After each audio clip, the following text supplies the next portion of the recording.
Hello Internet, and welcome to Game 2 of my Round 3 game of the Nugget Bridge Invitational against Mrbopper. I won the first game. If I win this second game, then I'm starting to earn money. I'm in the top 4 of the tournament, so the pressure is on a little bit. He does now know that my Raichu has got the goggles as well, so I'm expecting him to try and play around that. I'm expecting him to actually lead differently to how he did the last game, but as we get into this, we can see he just plows straight into it with his Tyranitar and Amoonguss again. Because I expected something different, I actually expected him to lead with his Lucario. The problem with Lucario again, but I bring my Talonflame in, and you know, I am threatening his Amoonguss here. He doesn't really want to protect because he doesn't want to get locked into anything again.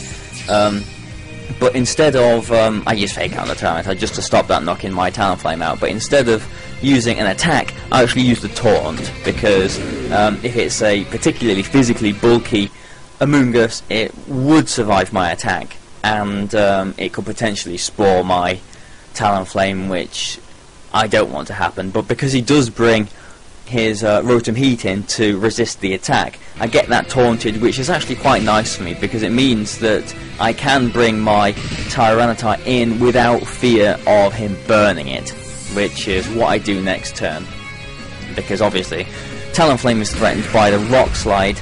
Raichu can't really do anything, but amusingly, well, amusingly for me, I go for the Thunderbolt. I did have in the back of my mind, I could get a paralysis here, I could get a paralysis here, and I get the paralysis. That was huge. That was huge for me.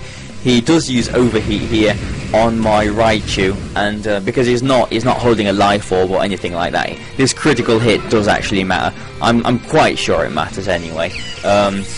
Because if he didn't get that critical hit, then I could have just encored his Tyranitar from there, and you know, it would have been in an even worse position for him. But I was very lucky to get that Thunderbolt, Thunderbolt paralysis on his Tyranitar, because basically that stops his Tyranitar being able to flinch me, which could have been a problem. But he actually uses a double switch here, and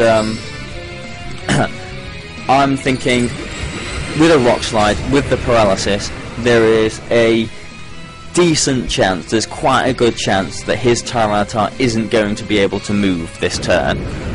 So I get the Rock Slide off, you know, and because I'm thinking his Tyranitar won't be able to move, I can get a Belly Drum off, basically. I can get a free Belly Drum off.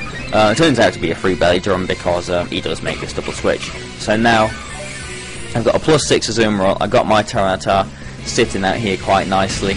I'm quite sure this Lucario is his Mega, so it's not holding the goggles or anything like that.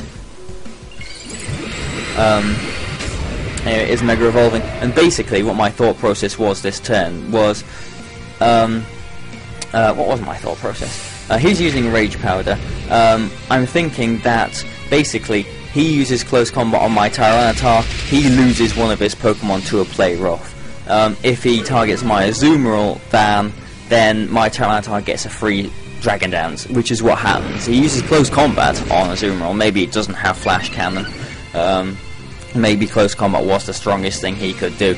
But I used Play Rough here on the Amoonguss as it used Rage Powder, which with the Rocky Helmet there and the Sandstorm is actually going to knock out my Azumarill. So even though it might seem like I'm in quite a good position here, I'm not yet, because he has got his Tyranitar and I've just got my Talonflame left, and I need my Talonflame for his Lucario.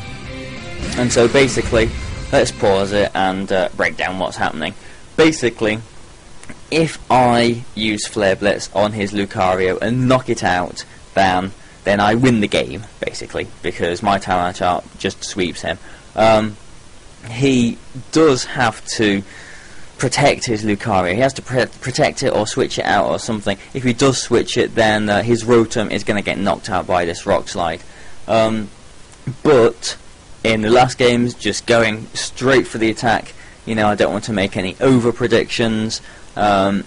I'm thinking I just want to do the attack, because like a few turns back, thinking the rock slide and the paralysis on this Tyranitar, even though I was lucky to get this paralysis on the Tyranitar, I am playing with it now. I'm putting it in with the odds, because there's a good chance it's not going to move with the flinch, with the paralysis. Even if he does switch out, I'm thinking there is a decent chance that my Talonflame will survive this turn. So I used the Rock Slide. I'm not protecting my Talonflame, as we can see here, and the Flare Blitz was aimed obviously at the Lucario. It actually does quite a lot of damage to this Tyranitar. It barely misses out on the knockout. And another thing obviously that I was adding into the equation was, as well as the flinch chance and the paralysis chance, I am directing 2 attacks here as well if he does switch out. There is the Rock Slide damage and there is the Flare Blitz damage as well, because he did switch this Rotom Heat out. If he protected, I might have been in a bit of a problem, but because there's 2 attacks going at it, there's 2 chances of getting a critical hit as well. So there's you know, even more odds in my favour there, even though they might not be massive odds. They were odds that I were banking on, and luckily for me, I actually get the paralysis. One of those things come through for me, and I know at this point I've won the game. Because my Talonflame does outspeed his Lucario. I can just go straight for a Flare Blitz on that. I'm not going to mess around with any missed chances. I'm just going to crunch this Tyranitar to definitely knock it out, and that's the game sealed up. Yeah, it was lucky.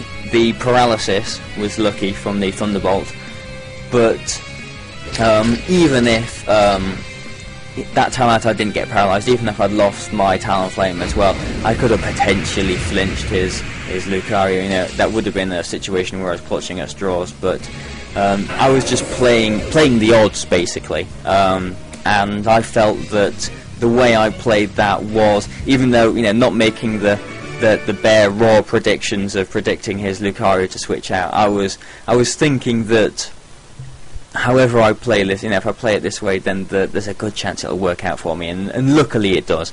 So this win over Mrbopper means that I go into the top 4 of the tournament, and it means I'm starting earning money from this tournament, which is you know, lovely, really, something that I actually wasn't expecting, but you know, I'll take it. So off to my semi-final, off to my top 4 game next. Let's see how that goes.